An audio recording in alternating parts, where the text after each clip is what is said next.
বৃন্দাবন অনুষ্ঠান এলাদিন বৈচিত্র বলিধাবরাতলে মন্দির সারি সারি আবৃত কালেন্দ্রের দিনে রাজহংসকালী করে নৃত্য করে ময়ূর ময়ূরী ময়ূরী। আমরা কিন্তু সবাই বৃন্দাবনে উপনীত হয়েছি। আপনারা ব্রজবাসী মনে করে এবার লীলার অনুষ্ঠান সাধন করবেন। ভগবান কৃষ্ণ আজকে যা লীলা করবেন বলব মাকে আজকে স্বপ্নে জানিয়ে দিচ্ছেন। প্রত্যেক দিনের মতো বিচিত্র বালকদের উপরে মা নন্দরানী গোপালকে কোলে নিয়ে বলব সজ্জায় নিবৃত আছে। বৈষ্ণব পদকবি একটি সুন্দর কথা বলে আমাকে দান করেছে। আহানন্দের দয়ারে কলঙ্ক উপরে সুখে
সর্বাঙ্গকে বেষ্টন করে তার মাথায় দংশন করছে। মা আমার শব্দ দেখে চিৎকার করে গোপালকে আসছে।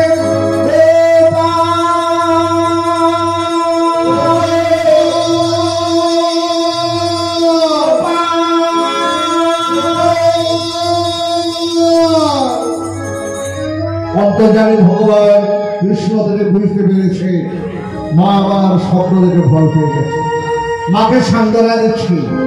আহা মা তুমি কাঁদছো কেন?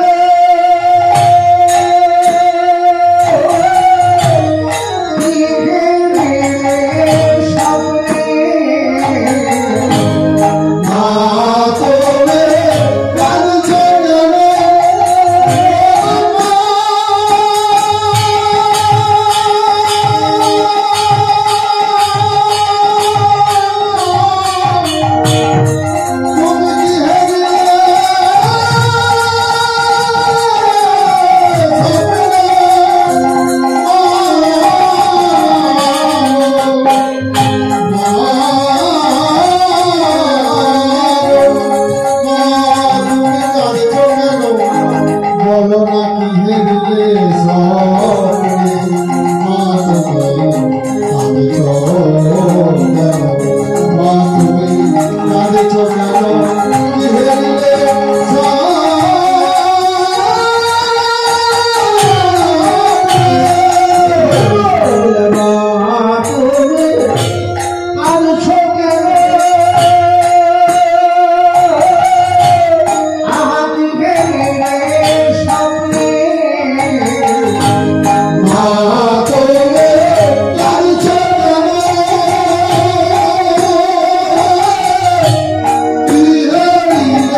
সকাল হয়ে গেল।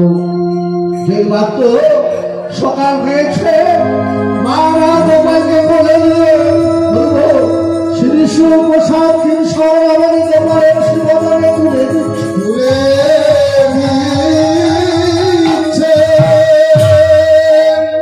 প্রত্যেক দিনের মতো বাবা সুদাম বসুদাম বটু মধু আপনারা সবাই জানেন ভগবান শ্রীকৃষ্ণের 24 জন সখা ছিল। 24 জন সখা ছিল কৃষ্ণের, তার মধ্যে 12 জন সখা হচ্ছে অন্তরঙ্গ সখা। যেমন ধরবো আপনারা আমাকে ভালোবাসেন, যেটা আমার বাড়ির লোক আমাকে যেমন ভালোবাসেন তেমন কি আপনারা ভালোবাসতে পারবেন?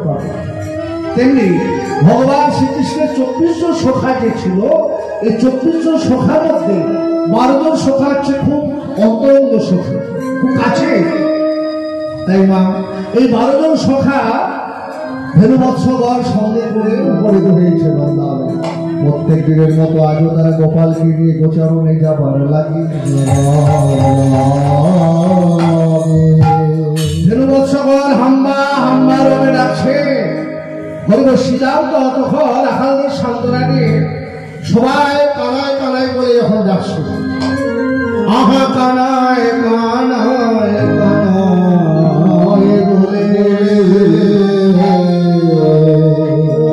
গজরাখাল ডাকে।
আমি অন্তঃপুরে গিয়ে দেখি কানাই কি করছি। আমরা কখন এসে উপনীত হয়েছি, আর এখনো গোচারণের সাথে সেজে কেন আসছে? এবার শ্রীরাম অন্তঃপুরে গিয়ে দেখছে মায়ের কোলে বসে কানাই। আমার মনে আনন্দ নবমীর সেবা করিতেছে,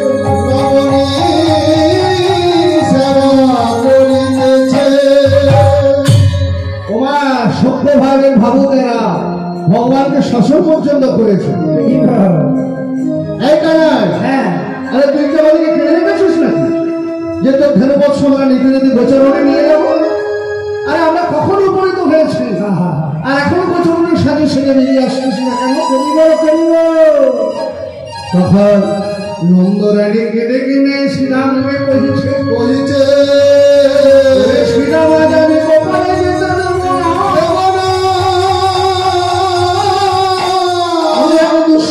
দর্শনে করেছে দেশে প্রভাতে শুনেছি প্রভাতের সকলে নাকি সত্য। আমাকে গোপাল বলেছিল, আমার গোপাল বলেছিল মা সত্যই যদি তুমি দুঃসহ দর্শন করো তাহলে যেদিকে তুমি মাথায় করে শয়ন করেছো তার উল্টো দিকে তুমি মাথাটা ঘুরিয়ে যদি ঘুমাতে পারো তাহলে বাবা প্রভাতের স্বপ্ন সত্য হবে। ওমায়েরা আপনারা একটা চেষ্টা করবে, ভোরের বেলায় যদি কেউ দুঃস্বপ্ন দর্শন করেন, যেদিকে মাথা করে মনে করেন আপনি পূর্ব দিকে মাথা দিয়ে মাথা করে ঘুমাচ্ছেন, আপনি পশ্চিম দিকে মাথা করে ঘুমিয়ে পড়বে, ওই শব্দগুলো কাজ করবে না। গোপাল আমাকে বলেছিল, কিন্তু আমি যে ঘুমাতে পারিনি বাবা, পারিনি বাবা, তাই আমি আজকে গোপালকে যেতে দেবো না।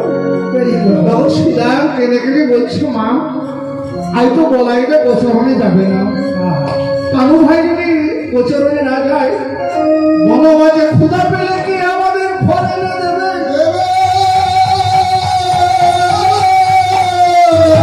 যখন আমরা পিপাসায় কাতর হয়ে পড়ি, তখন কানাই বংশী ধ্বনি করলে একজন সুন্দর সুপুরুষ হরিবল আমাদেরকে আমাদের পিপাসা নিবারণ করার লাগে বাড়ি নিয়ে আসে।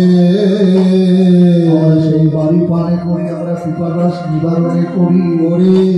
ওখানে যদি গোচরণে না যায়, আমরা কেমন করে গোচরণ করব? আমরা কেমন করে গোচরণ ভক্তমন্ডলী, ভক্তিমতী মায়েরা একটু ভালো করে বিষয়টা বুঝে নিন।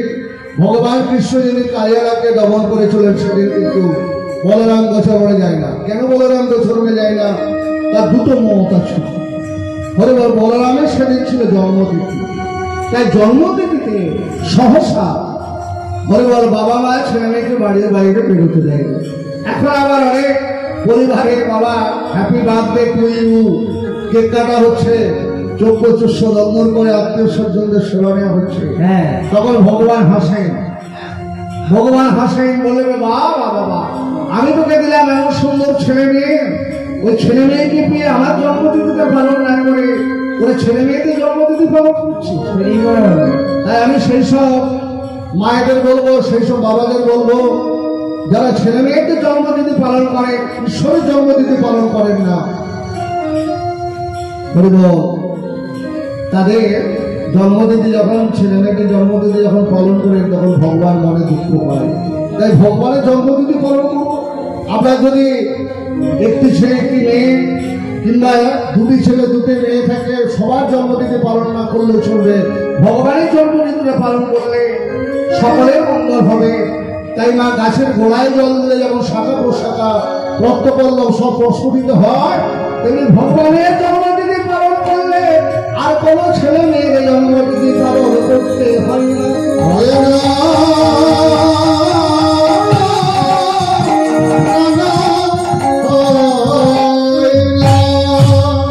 তাই আজ তো বলাইটা গোচরণে যাবে না।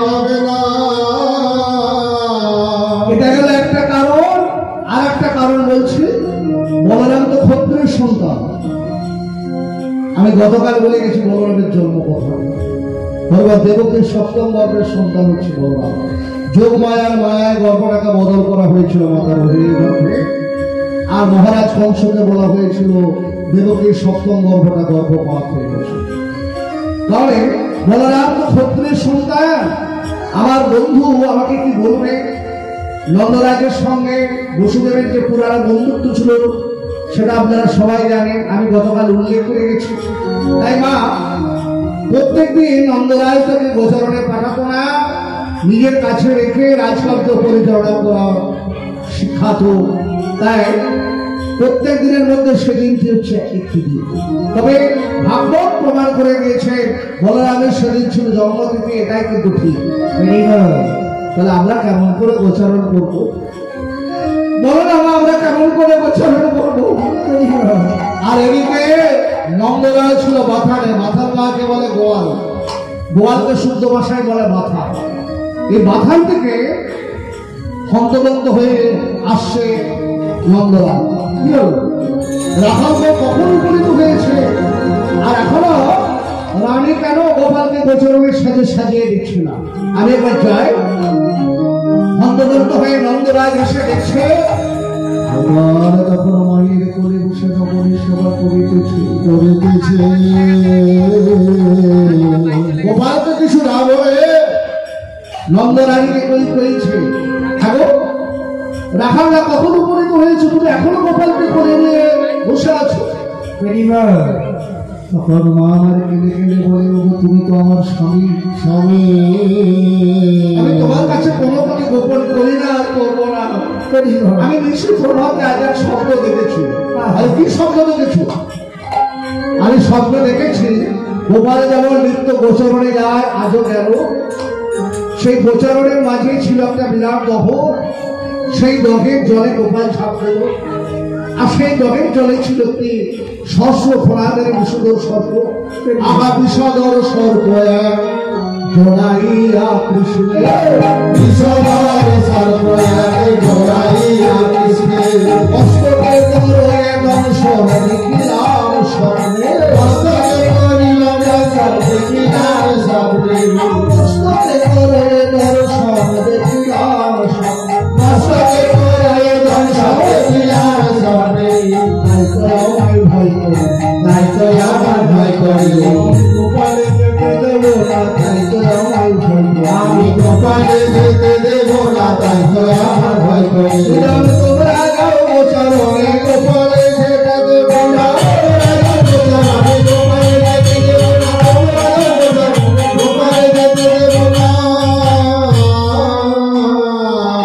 এমন সময় নন্দরাজ নন্দরানীকে কইছে, তোমার আদর্শ ভালোবাসাতে গোপালের দুষ্টু থেকে দিনের পর দিন বেড়ে যাচ্ছে। কালকে পাড়ার মেয়েরা পূজা দিতে যাচ্ছে, কাদিকে বলছে পূজাটা আমায় দে। পাড়ার মেয়েরা যমুনায় জল আনতে যাচ্ছে, তাদের সঙ্গে কত অঙ্গভঙ্গিমা তাদের সঙ্গে। শোনো, লালনে বউ বা দোষা, তাড়লে বউ বা গোনা। শিশুকালে আহা যত শাসনে রাখবে, বড় হলে সে একটি সুন্দর ছেলে হবে। আর তোমার আদর্শ ভালোবাসাতে গোপালের দুষ্টুমি দিনের পর দিন বেড়ে যাচ্ছে। আমার আদেশ, তুমি গোপালকে গোচরণে সরিয়ে সাজাও। মা আমার একদিকে দুঃস্বপ্ন, আর একদিকে স্বামী বাক্য বাক্য। আমার মনে মনে ভাবলো, সন্তান স্বামীর অংশ পরম আত্মীয়, কিন্তু সর্বপুত্রের চাইতে স্বামী হলো রমণী।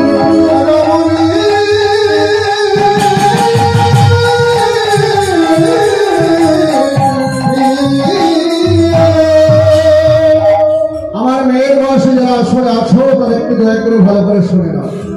সন্তান স্বামীর অংশ, পরম আত্মীয়, কিন্তু শতপুত্র চাইতে স্বামী হলো রমণীর প্রিয়। তাই আমি আমার সন্তানের মঙ্গল কামনার চাইতে আমার কাছে স্বামী বাক্য হচ্ছে হইব বেদ বাক্য সম। অতএব আমি স্বামীর আদেশ অমান্য করবো না।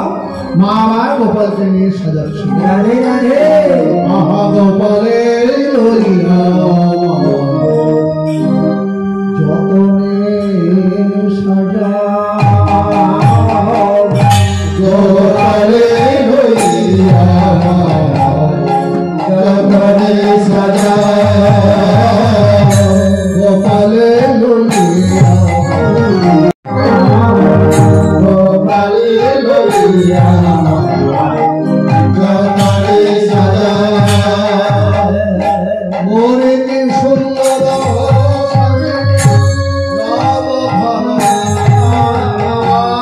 মোরে কি সুন্দর সাজে নব ঘর। আহা মোরে কি সুন্দর সাজে নব ঘর। মোরে কি সুন্দর সাজে নব ঘর। গোপালে বলিয়া যতনে সাজা, গোপালে বলিয়া যতনে সাজা, গোপালে বলিয়া যতনে সাজা। লোকাতে লোকা ভালে চন্দনের বিন্দু তিলক গোপালে।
মস্তকে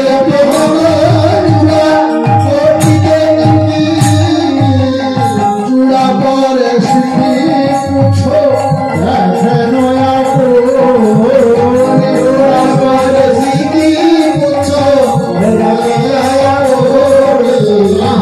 চূড়া পরে সিঁড়ি পুছো দেখে আনন্দরা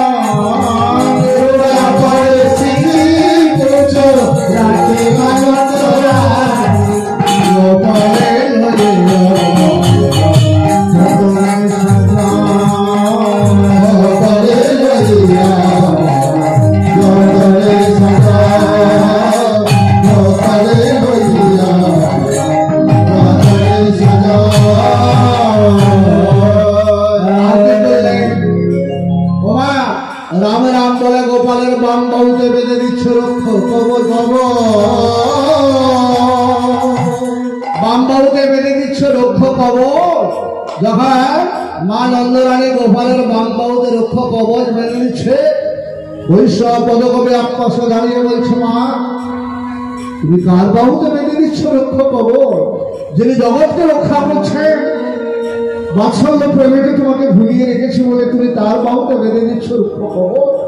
ধন্য মা, ধন্য তোমার জন্ম, তুমি তো আসলে ধর্মকে এনেছ।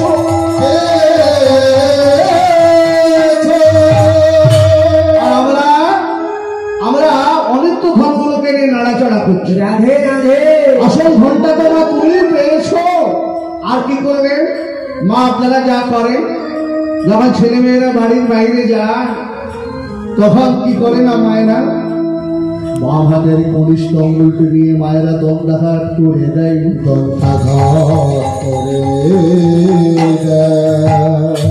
যে মায়েরা করেন না, মা হরিবল কীর্তনের মাঝে অনেক উপদেশ বানিয়েও আপনারা উপলব্ধি করতে পারবেন, তবে এগুলোকে কর্মে রূপান্তরিত করবেন, শুধু শুনে গেলে হবে না। যখন ছেলে মেয়েরা বাড়ির বাইরে যাবে, মায়েদের কর্তব্য হচ্ছে বাম হাতের কনিষ্ঠ আঙুলটাকে নিয়ে একটু দণ্ডাঘাত করে দেওয়া। কেন না, মায়ের দণ্ডাঘাত যদি কোনো ছেলে মেয়ের শরীরে থাকে, কোনো হিংস্র প্রাণী আর সেই অঙ্গে দণ্ডাঘাত করতে পারবে না। মা ছেলেটাকে এঠো করে দিল, তাই আর কি করলেন? হরিবল ধরার অঞ্চলে বেড়ে দিলেন হিংস্র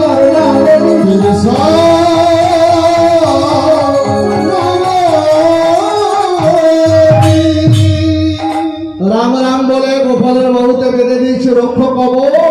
বামাদের কনিষ্ঠ আঙুলটা নিয়ে দণ্ডাঘাত করে দিলেন আর ধরার অঞ্চলে বেঁধে দিলেন ক্ষীরসর নবনী। এবার শ্রীরামকে ডেকে বলছে, শ্রীরাম একবার আয়।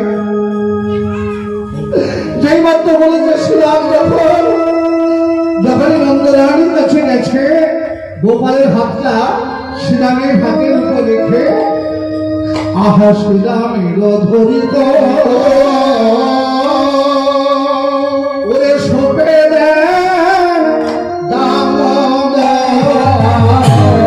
শ্রীরামের ধরিত সোপে দেন দামোদর।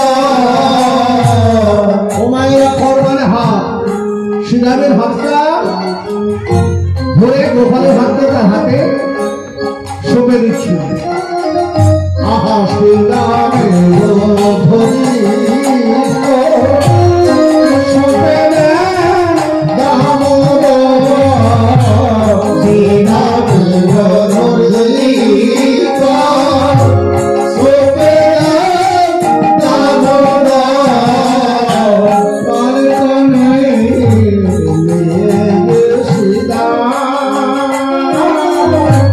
কানে কানে প্রাণে কানায়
বলেছেন গোচারণে।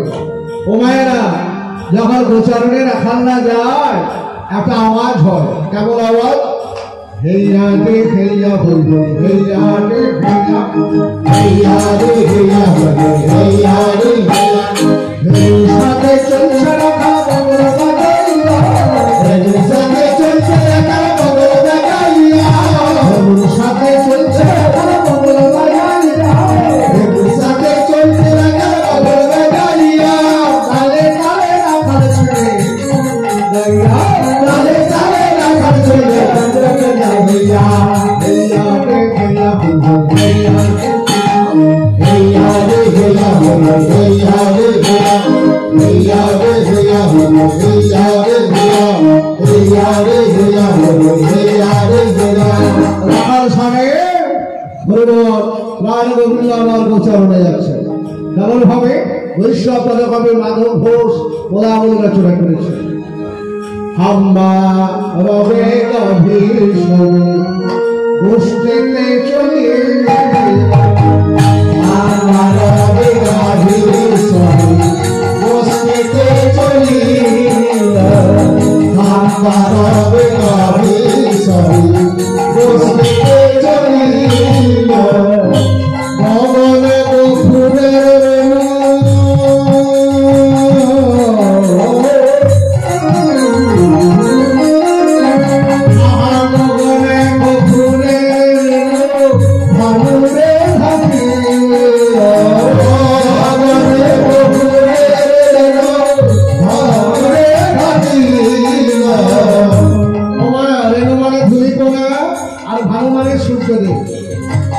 সূর্যের অনেক নাম আছে। যেমন মহাদেবের, ভগবান কৃষ্ণের যেমন 101টা নাম আছে, আমার মহাদেবের 101টা নাম আছে। যেমন সূর্যেরও, এটা তো আমার দ্বারাই সম্ভব। বলছে আর গায়ে কত ক্ষমতা, আগে একা একা চেষ্টা করে দেখা যায়। মনে মনে ভাবলেন এই কাজ আমার দ্বারাই সম্ভব না, তোমাদের কারো দ্বারা সম্ভব। তবে আমি শুনবো একলা ঈশ্বর কৃষ্ণ আর সব ভিত্ত যাই চলছে না চাই সে চলছে করবে। আমার হইতে যাইনি বাবার, আমাকে আসে বিষয়। সাবর জঙ্গম কীট পতঙ্গ পশু পাখি নর বানর কিন্নর ভূত প্রেত পিশাচ। আমি গতবার একটা কথা বলে গিয়েছিলাম যে সবাই আমরা বলি ভোলে বাবা পার করে গেল, ভোলার বাবাকে। হ্যাঁ, এই প্রশ্নের উত্তর আমি এখনই দিয়ে দিচ্ছি। এখন ভোলানাথের বাবার মায়ের নাম আপনারা কেউ জানেন? এতদিন তো আমরা সবাই বুড়ো শিবের চরণের সেবা লাগে, ভক্ত থাকে। ভোলের বাবাকে, ভোলের বাবা আছে স্বয়ং ভগবান। তার প্রমাণটা আমি দিয়ে যাচ্ছি। যখন অন্তর্যামী ভগবান বিষ্ণু মনে মনে ভাববেন আমার নামী কমল থেকে ব্রহ্ম সৃষ্টি হলো, আমি একটা ওকে ক্ষমতা দিয়ে দিয়েছি যে তুমি সৃষ্টি করবে, জগৎকে সৃষ্টি করবে। তাহলে সৃষ্টিকর্তা ব্রহ্মা ওর নাম হল, কিন্তু সংহার করবে। সৃষ্টি হলেই তো যেমন আপনি যদি যতই আহার করুন না কেন আপনাকে মলত্যাগ করতেই হবে। তাহলে আপনি আহার কি করতে পারবেন? করতে পারবেন। তেমনি সংহার তো করতে হবে, শুধু সৃষ্টি করলেই তো হবে না। সৃষ্টি স্থিতি আর লয় এই তিনটারই প্রয়োজন আছে। তবে জেনারেশন, ডেমোক্রেশন আর অপারেশন, মানে তিনটাই প্রয়োজন আছে। জিএ জেনারেশন, এটা খ্রিস্টানরা বলে জিএ জেনারেশন, ওই অপারেশন, আর ডিএ ডেমোক্রেশন।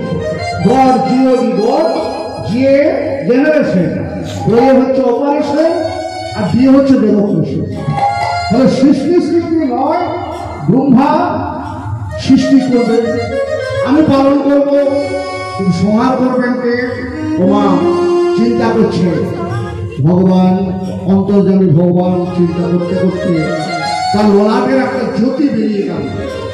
যখন ললাটের জ্যোতিটা বেরিয়ে গেল, একটা তীব্র জ্যোতি যখন বেরিয়েছে, এমন সময় ব্রহ্মাকে বলবে আমার একার দ্বারা তো সম্ভব নয়, আমি তোমাকে সৃষ্টির অধিকারটা দিয়েছি, তোমার ললাটের জ্যোতি থেকে একটা রশ্মি তুমি বের করো। এবার ব্রহ্মা বিষ্ণু আদেশ মান্য করতে না পেরে এবার ব্রহ্মা তার ললাটের জ্যোতি থেকে একটা আলো রশ্মি, এই দুটো জ্যোতি যখন একসাথে মিশে গেল, হরিব সৃষ্টি হলো মহাদেবের। মহাদেবের জন্ম হরিব, মহাদেবের পিতাই বলুন আর গুরুই বলুন, হরিব সে অন্তর্যামী ভগবান। মহাদেবের আজ পর্যন্ত কোনো বাবা মায়ের নাম আপনারা কোনো গ্রন্থে পাবেন না, একমাত্র ভগবান বিষ্ণু তারই ললাটের দিব্য জ্যোতি থেকে আমার ভগবান মহাদেবের সৃষ্টি হয়েছিল। আর তার সঙ্গে আরেকটা শক্তি মিশ্রিত আছে, সেই ব্রহ্মা আর ললাটের জ্যোতি। এই দুটো জ্যোতি মিলে মহাদেবের সৃষ্টি হয়েছে। এগুলো আরেকটু বড় বড় কীর্তনের কাছে আমরা এগুলো জেনে নেবে। আর পারেন তো একটা শিবপুরাণ কিনবে, শিবপুরাণ কিনে শিবের আদি অন্তগুলো সব কিন্তু লিপিবদ্ধ করা আছে শিবপুরাণে। আপনারা একটু পড়াশোনা করবেন, দেখবেন সব যাত্রা পারবেন। তাই আসুন এবার লীলায় যান। আমার গতকাল একটা কথা দিয়ে দিয়েছি, একটু নাকি ওই চর্চা গান গাইতে হবে লাস্টে। যাই হোক, একটু অপেক্ষা করুন, আমি লীলাটাকে সমাপন করি, তারপর আপনাদেরকে শোনাবো, অন্তত একটা অন্তত শোনাবো। নিতাই গৌর প্রেমানন্দ হরি হরি হরি হরি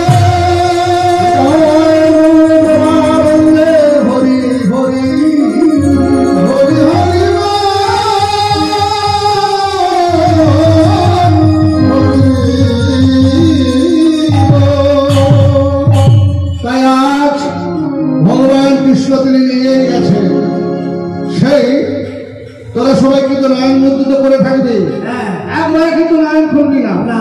আর নয়ন যদি খুলিস কেমন বিপদে পড়েছে একজন আমার সখা, তাদের যারা আছে।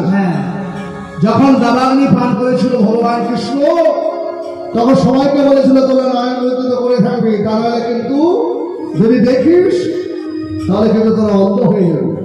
একজন সখা, আমি নামটা বলছি না, সে একটা নয়নকে মুদে আর এক নয়ন দিয়ে দেখেছিল, তার একটা নয়ন অন্ধ হয়ে গিয়েছিল। আজও ছোট সেই নয়নটা আজও তার অন্ধ আছে।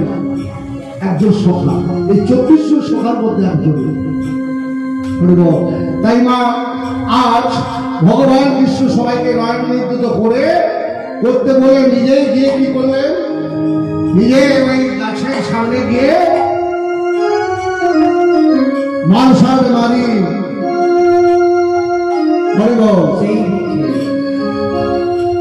আকাশের বৃক্ষে বনমালী পদাঘাত করে সেই বৃক্ষে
মুক্তি পেল গোবিন্দের চরণে পেয়ে, বৃক্ষ জলমে মুক্তি পেল গোবিন্দের চরণে পেয়ে, চরণ পরশনে দেখো বৃক্ষ জলমে মুক্তি হলো, চরণ পরশনে দেখো বৃক্ষ জলমে মুক্তি হলো। হরি বলো বৃক্ষ জলমে হরি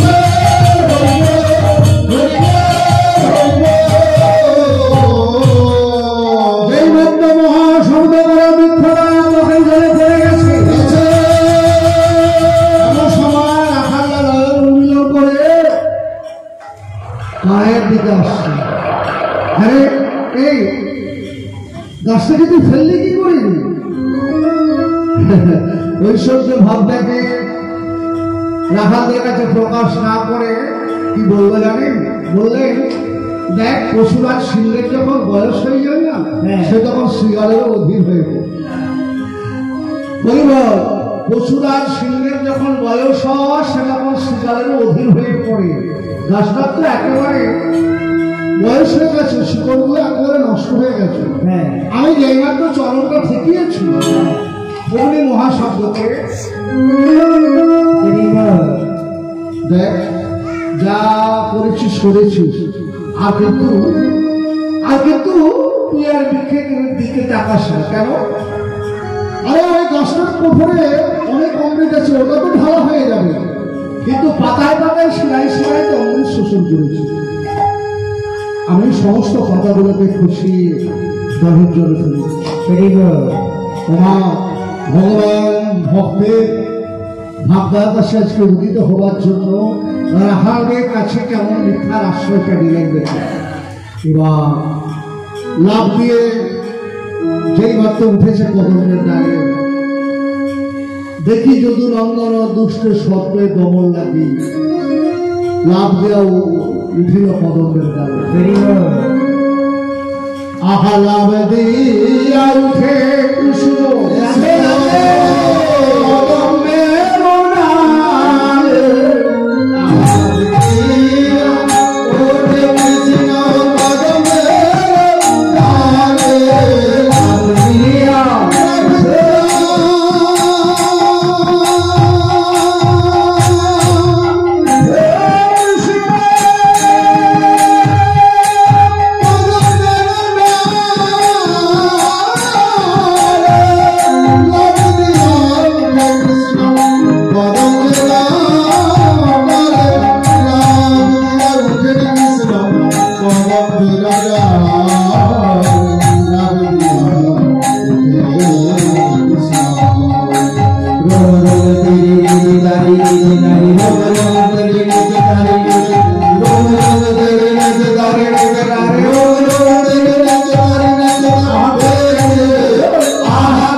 সবাই যখন কাঁদছে, সবাই মিলে কানাইকে উদ্দেশ্য করে বলছে, আহা কেন ভাই যাবে তিনি এই কালী দাহের জলে,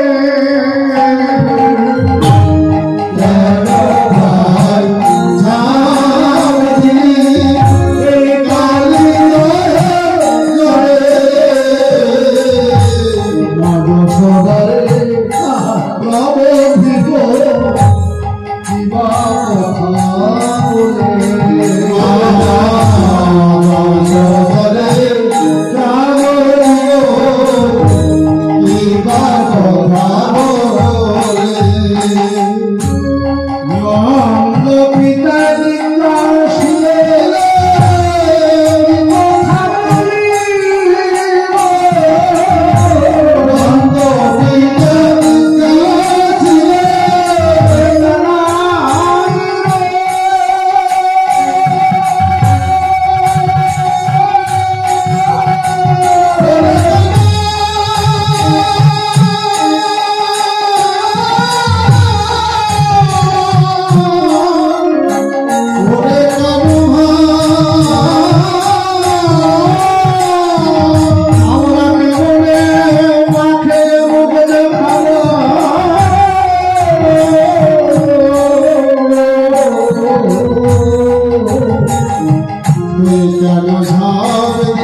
তখন শ্রীরাম সবাইকে বাধা দিয়ে বলছে, মৃত্যুর অস্ত্র তো আমাদের হাতের সামনেই আছে, আর তো কানায় আমাদের কাছে নেই।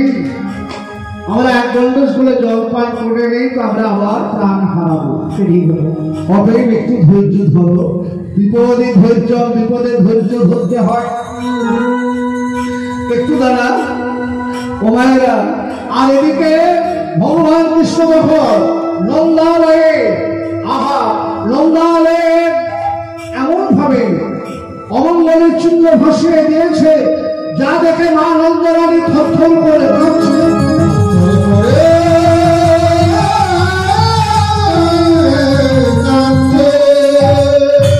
এমন ভাবে অমঙ্গলের চিহ্ন ভাসিয়ে দিয়েছে। কিছু মনে করবেন না বাবা, মায়ের সঙ্গে সন্তানের কানটা কেমন জানেন? কোথায় বলে এটা নারীর কান। ছেলে মেয়েরা যতই বাড়ির বাইরে ঝগড়া করুক, যদি ছেলে মেয়েদের কোনো শারীরিক অসুবিধা হয়, মা কিন্তু জানতে পারে, মায়ের মন সব বলে দেয়। মায়ের মনটা এমনি এমনি খারাপ হয়ে যায়। দেখো না একটু ফোন করে, মনে হচ্ছে আমার মেয়েটার মনে হচ্ছে শরীরটা খারাপ। আর সত্য সত্যি ফোন করে দেখবেন যে মেয়েটার শরীরটাই খারাপ। তাই মা নারীর বন্ধন তো, তাই যশোদা মা মা কানতে কানতে রোহিণী দিদিকে বলছে, দেখো এত অমঙ্গলের চিত্র কেন দর্শন করছে? প্রাচীরে বসে কাকগুলো খা খা করে রাখছে, অকস্মাৎ উল্কাপাত হচ্ছে, গৃহিণীর চিৎকার, দিনের বেলা কুকুরগুলো ভেউ করে কাঁদছে। রাতের বেলা কুকুর কাঁদলে অমঙ্গলের চিহ্ন, আবার দিনের বেলা যদি কুকুর কাঁদে বড় অমঙ্গলের চিহ্ন। তাহলে দিনের বেলা কুকুরগুলো কাঁদছে, সহসা উল্কাপাত হচ্ছে, অকস্মাৎ বিরামীকে বজ্রপাত হচ্ছে। আরে বলায় আমার গোপাল গোচর হয়ে গেছে, কোনো ক্ষতি হয়নি। আমি এদিকে বড় দর্শন করেছি, আমি তো আজকে যেতে দিতাম না, কিন্তু কি করবো? গোপালের বাবা আমাকে এমন ভাবে বললো। মা বলরাম শান্তনাকে যশোমতীকে বলছে, মা ও ছোট মা, তোমার গোপাল তো একা যায় না, সঙ্গে রাধাটা গেছে। যদি কোনো অঘটন ঘটে নিশ্চয়ই রাধাটাকে খবর দেবে। এদিকে দেখতে দেখতে বলরাম দেখছে যে গোচরণ থেকে আপনার রাধা কাঁদতে কাঁদতে ছুটতে ছুটতে আসছে।